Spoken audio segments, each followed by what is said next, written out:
Hi viewers, today let's try and understand endocrine testing for short stature, GH versus IGF-1. So you all know that GH is called growth hormone. It's actually produced from the pituitary gland under the influence of something called growth hormone releasing hormone and various other mediators. For example, stress, sleep, all these things also release growth hormone. And the growth hormone is actually released from the hypothalamus. From the hypothalamus, you have the pituitary gland like this, okay, and the pituitary gland produces growth hormone, and the growth hormone actually goes and acts on your liver, okay, liver to produce IGF-1. In addition to the liver, growth hormone acts in various other target organs also. Growth hormone directly acts on the bone, alright. So growth hormone production is typically pulsatile because it requires something called the releasing hormone.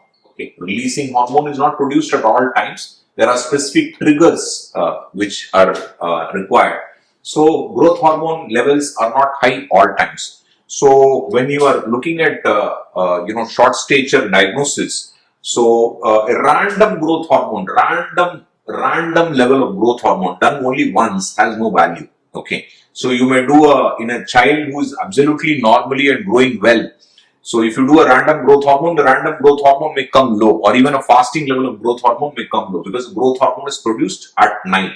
Okay, at night is when it's produced. Under stress, it's produced more. Okay, so we do something called a stimulation test. Stimulation test is when we push the growth hormone out of this using various stimulation tests. One stimulation test is using clonidine, which we use commonly. We can use insulin-induced hypoglycemia as a stimulation test, right?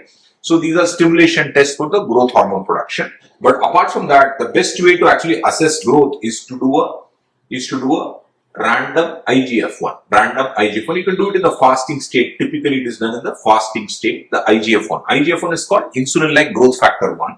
So the IGF-1 level, if it is normal or high, it rules out a growth hormone deficiency. If it is in the normal range, typically growth hormone deficiency is ruled out.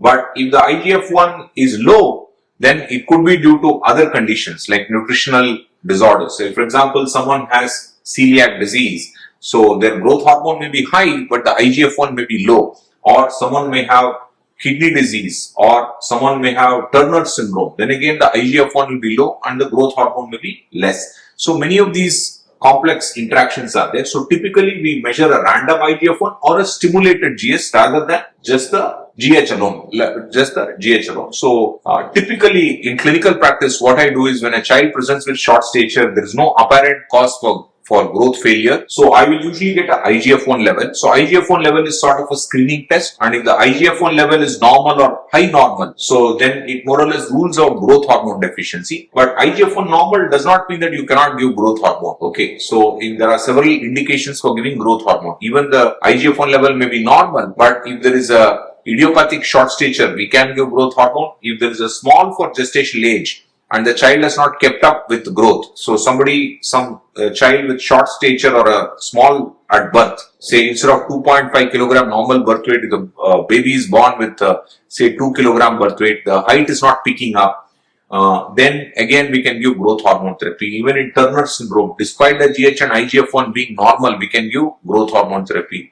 In children with chronic kidney disease, despite the growth hormone and IGF-1 being normal, so we can give growth hormone therapy. So these are some of the indications for growth hormone therapy. But to diagnose what is the actual cause, so we use a random or a fasting IGF-1 level, compare it to the age-matched levels, and we do a stimulated growth hormone. Okay, so the exact opposite happens when you are actually looking at acromegaly.